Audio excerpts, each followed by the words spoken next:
Dia bapak-bapak, ibu-ibu yang juga menjadi bagian dari kesedihan kita. Saya ingin menambahkan apa yang disampaikan oleh Kepala BNPB tadi. Yang pertama, kita semuanya menyampaikan rasa duka yang sangat mendalam atas musibah yang terjadi di Pondok Pesantren Qazini ini, khususnya kepada keluarga-keluarga yang saat ini anak-anak kita yang masih dinyatakan belum ditemukan. Saya ingin sampaikan yang pertama bahwa kehadiran Badan SAR Nasional, dan kebetulan pagi ini Bapak Kepala BNPB sendiri hadir di sini, ini merupakan adalah wujud perhatian langsung oleh pemerintah pusat untuk hadir di tempat kejadian pada saat kejadian yang terjadi ini menjadi sesuatu yang khusus.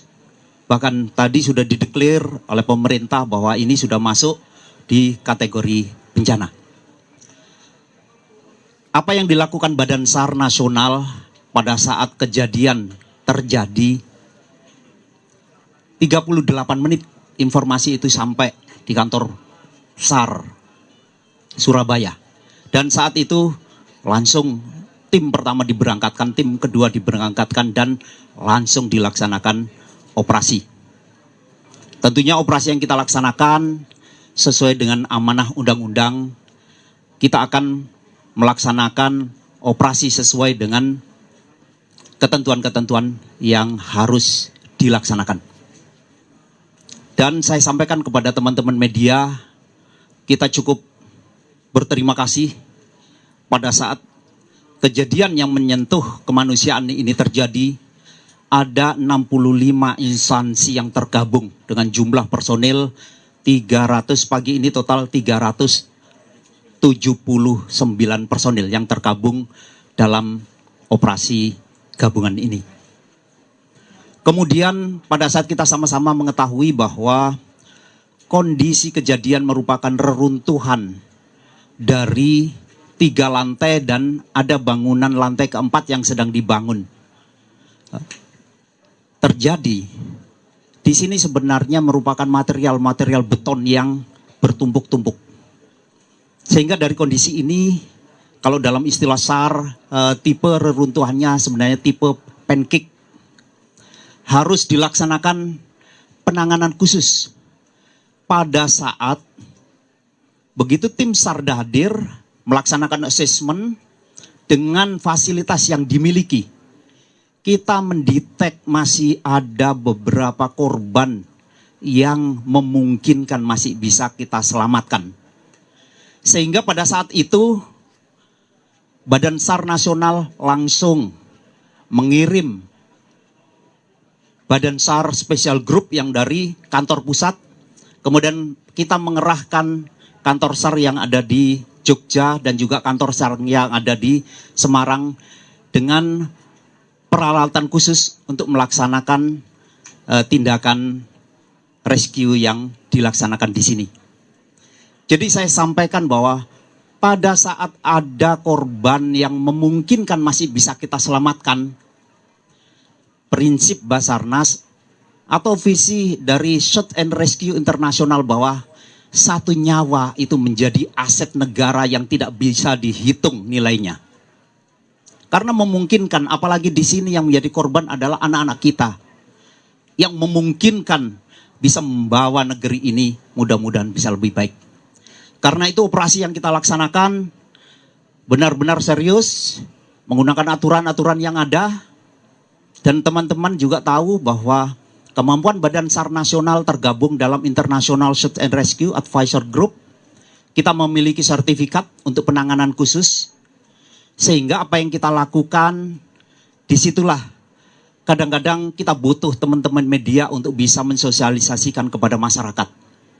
Bukan berarti kita tidak menginginkan masyarakat untuk ikut bergabung untuk segera melaksanakan penyelamatan bersama-sama. Satu hal sedikit yang ingin saya sampaikan. Jadi pada saat kita menggunakan teknologi untuk mendetek di mana ada korban yang masih memungkinkan hidup ataupun yang dinyatakan sudah meninggal, kita memiliki teknologi. mulai dari alat-alat detektor sampai kita menggunakan drone thermal. Dan sistem alat ini bekerja atas dasar suhu tubuh manusia yang melaksanakan aktivitas. Kalau di situ banyak orang, alat-alat ini tidak akan pernah bisa bekerja dengan baik. Karena itu sebenarnya kemarin misalkan ada tindakan untuk clear area. Semua personil diajak untuk keluar. Bukan karena kita tidak kepingin teman-teman media untuk ikut bergabung melihat secara nyata. Kita bekerja profesional, apapun yang kita lakukan, setiap saat akan kita declare. Saya melaksanakan press release di kantor pusat Basarnas, sudah saya sampaikan ke teman-teman media. Dan saya sampaikan untuk informasi secara berkala, SMC yang ada di sini, paling tidak 2 hari akan bisa berinteraksi kepada teman-teman dan juga masyarakat untuk menyampaikan informasi perkembangan operasi yang dilaksanakan. Jadi kita mengharapkan operasi ini bisa segera kita selesaikan. Saat ini kita mengejar golden time karena dimungkinkan dari golden time inilah yang kita detect masih ada kehidupan ini masih memungkinkan untuk bisa kita selamatkan dalam kondisi hidup. Sesuai teori memang 72 jam. Namun pada saat kita sudah bisa menyentuh korban, kita sudah bisa mensuplai minuman, vitamin, bahkan infus sudah bisa kita berikan, memungkinkan yang bersangkutan ini bisa bertahan lebih lama. Terkait dengan kesulitan kita tahu sendiri bahwa konstruksi yang saat ini terjadi, reruntuhan ini, satu titik ada getaran saja bisa menimbulkan dampak-dampak yang lain. Sehingga kita akan melakukan alternatif tindakan. Saat ini untuk menyentuh ke titik korban, kita harus kita membuat gorong-gorong di bawah tanah.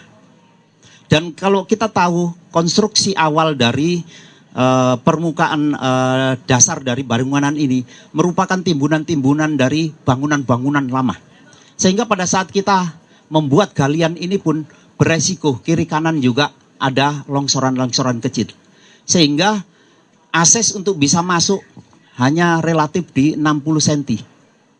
Karena ada di situ ada kolom-kolom beton-beton yang terjadi.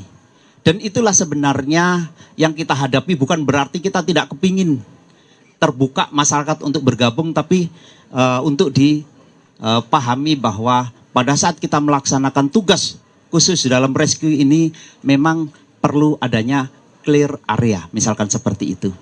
Nah, secara teknis mungkin nanti dari